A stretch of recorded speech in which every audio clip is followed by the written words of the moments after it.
বহুপদী সংখ্যামালার উৎপাদক বিশ্লেষণ করি for class 9 exercise 8.1 question number 8 serial number 1048 question number 8 5 to the 5a to the power 3 plus 11x square plus 4a minus 2 তাহলে আমরা fa equal to 5a plus 11 square plus 4a minus 2 f এর a তে এর মান 1 2 minus 2 plus 2 minus 3 dot dot 1/2 3/2 এরকম বসিয়ে অর্থাৎ এই রাশিটাকে শূন্য করতে হবে, তবে উৎপাদক বিশ্লেষণ তুমি জানতে পারবে।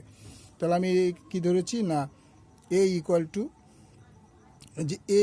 -1 ধরেছি, তাহলে a1 ধরি, তাহলে উৎপাদকটা হবে a প্লাস 1।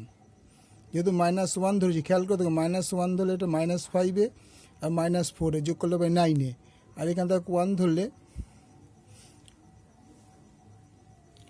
11 থেকে 2 গেলে -2, তার মানে 9। তাহলে উৎপাদকটা হচ্ছে a প্লাস 1। a প্লাস 1 একে কত দিয়ে গুণ করলে 5a কিউব হবে, 5a স্কোয়ার দিয়ে যদি গুণ করি 5a cube plus plus 5a square, এখানে কত স্কোয়ার আছে 11, আমাকে আরও 6 স্কোয়ার এখানে লিখতে হবে যাতে 11 হয়, কিন্তু এখন দেখাতে হবে 6x স্কোয়ার কোথা থেকে পেলাম। আবার উৎপাদকটা লিখছি, তো প্লাস 6a, তাহলে 6x স্কোয়ার হয়ে গেল, প্লাস প্লাস 6a, বাট এখানে কত আছে 4a, তাহলে আমার 4a করতে হবে, তখন -2a করে দিতে হবে, তাহলে 4a হবে। আবার উৎপাদক লিখতে হবে a প্লাস 1, তাহলে -2 দিয়ে যদি আমি করি -2a মাইনাসের পাশে -2, তাহলে এন্ড পর্যন্ত চলে গেল।